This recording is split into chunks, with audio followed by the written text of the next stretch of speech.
Habatus sauda baik yang suhu tubuh cenderung panas biasa jelaskan secara lebih lanjut. Bagaimana efek ginjal banyak minum habatus sauda untuk jangka panjang?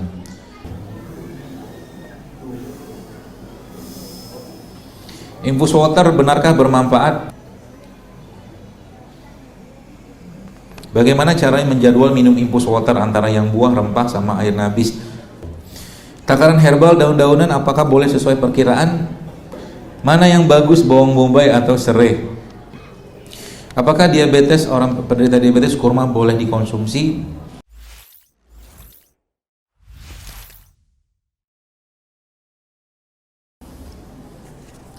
Habatus sauda baik yang suhu tubuh cenderung panas biasa jelaskan secara lebih lanjut. Iya, kalau memang menggunakan konsep panas dingin, ya orang-orang yang minum habatus sauda itu adalah orang-orang yang cenderung dingin badannya.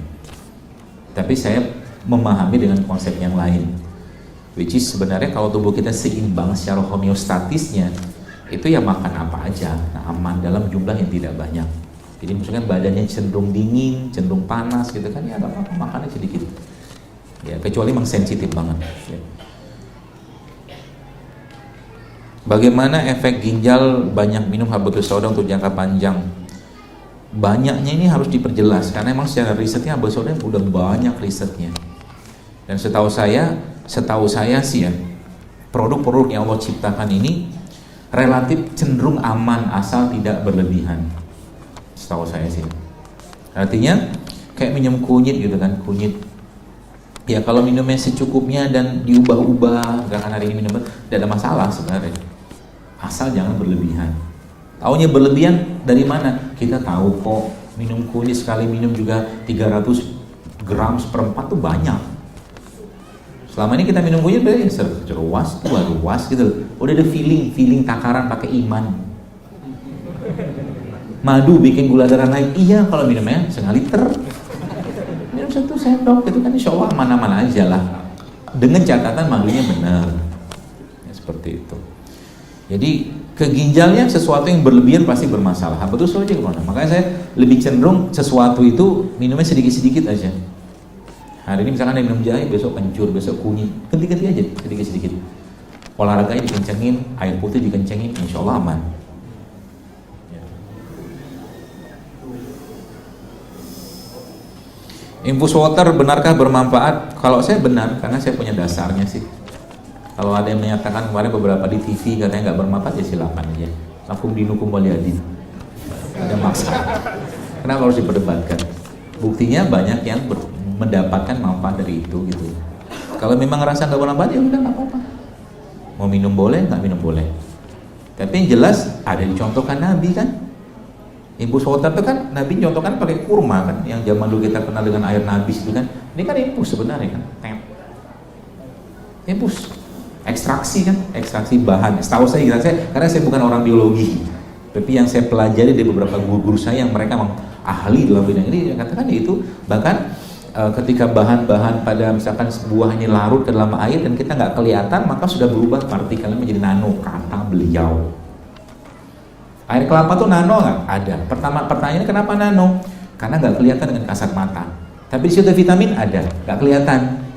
Mineral ada, tapi nggak kelihatan. Gitu loh. Maka kayak begini ketika dicemplungin kayak begini sekian jam. Kalau kata beliau, risetnya beliau itu 6 jam mulai keluar bahan-bahannya terekstrak dengan bantuan air. Bermanfaat nggak? Bermanfaat. Buktinya apa? Banyak orang tekanan darah gara-gara minum itu. Turun tekanan darahnya. Ya kan? Beda dengan minum air doang.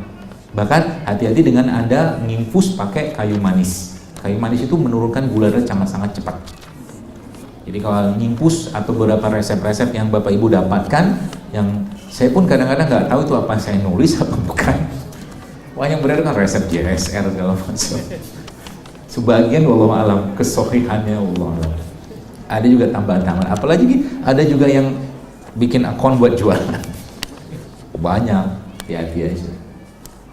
Kalau saya bermanfaat ya, tapi kalau nggak mau percaya juga nggak apa-apa. Ya, nggak usah diperdebatkan.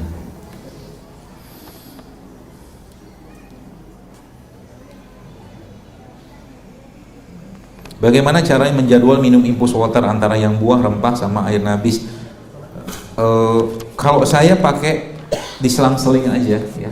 Hari ini misalkan buah, besok rimpang, besok sayur gitu. Tapi ingat sekali lagi teman sekalian, Anda juga mulai belajar mandiri. Maksudnya jangan semua digantungkan ke saya, dan jangan semua yang saya sampaikan itu ditelan mentah-mentah. Karena bisa jadi nggak cocok. Contoh gini, udah tensinya rendah, jangan minum impusan, makin drop dia. Gitu kan? Udah gula darahnya rendah, ya minum impusan yang ada kayu manis, makin turun. Jadi saya tidak akan bisa menjelaskan semua, tapi yang saya harapkan tuh teman-teman, bapak ibu saya mulai belajar juga. Ini kandungan ini banget. Ini nanti ada yang paham. Ketika minum ini cocok, ini nggak cocok, udah nggak usah minum yang ini gitu. Gitu. Supaya nanti kita mulai belajar. Jadi kalau sekarang mengandalkan semua, misalkan ke saya nanya ini segala macam, banyak banget yang email saya itu setiap hari itu kan 20 email, nggak kebaca juga.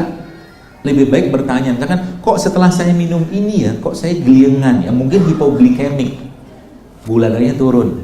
Kok setelah saya minum ini, kok tiba-tiba saya misalkan pusing ya, nah mungkin tensinya turun.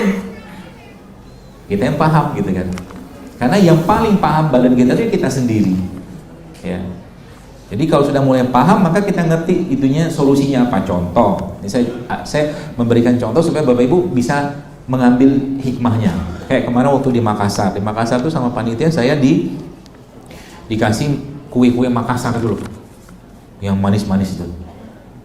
Terus